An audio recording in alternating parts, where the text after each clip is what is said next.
Hi, it's Gab from yerbamate.com.au. Now we've just decided to make a production which might be Australia's first, we don't know, but on how to make yerba mate, the traditional way. So to do this we need a few basic items. We need our mate, which is Spanish for gourd. This is made out of like a pumpkin plant. This one in particular we bought from Uruguay. It's just covered in leather, but you can get all sorts of gourds. One with a natural wood finish, or other ones that are decorated with various stuff. Then we've got the straw, which in Spanish is bombilla, but in English we can just call it a metal straw. And then we've got the actual herb itself, which is the yerba. And lastly, we've got the thermos, which is just to carry your hot water, which you're going to be pouring into your mate to make the tea. Now, before you start, you actually need to cure your gourd.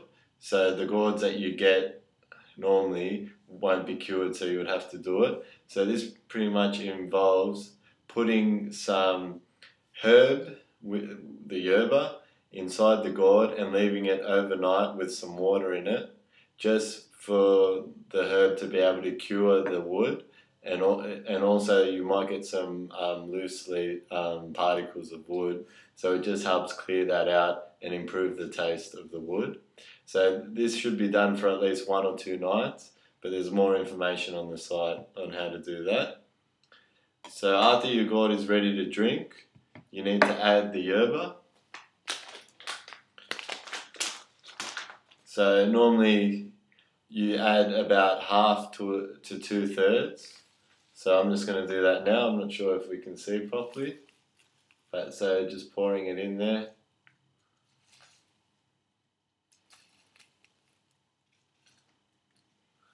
It's about half done.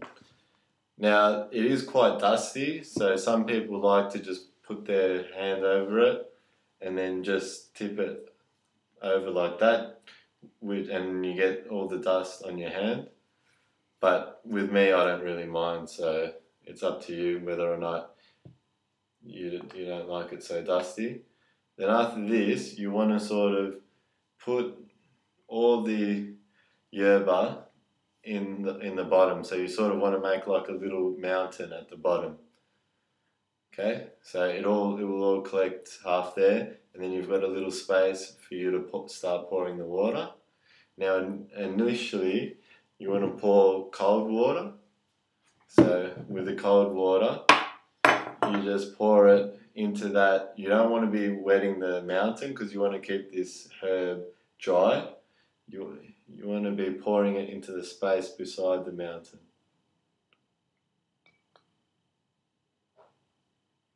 And now, not sure if you can see there, but I've just poured water to the side of the little mountain that I've created there, and that's just cold water that just floats the herb, so it can just make it a bit more compact, and also expands it so it can fit firmly within the gourd, so it doesn't move around too much when you drink it. Then preferably you'll leave this for a few minutes just to bloat, but for the purpose of the video we'll just get straight into it. Then you want to put your finger at the top of the bombilla just to sort of seal it, and you want to place it to the side of the mountain like that. So in the little space that we had between the herb and the gourd. Okay, then we're ready to pour our hot water. With the water, you don't want it too hot. You want to have it just about to be boiled, but not to that point where it's fully boiled, because what you do is you'll actually burn the herb, or you'll end up burning your mouth when you're drinking it, so both not good. So you just pour it in. Again, you just want to pour it to the side of the mountain, like that. Spilt it a bit, but that's alright. And then you're ready to go, so just have the first sip.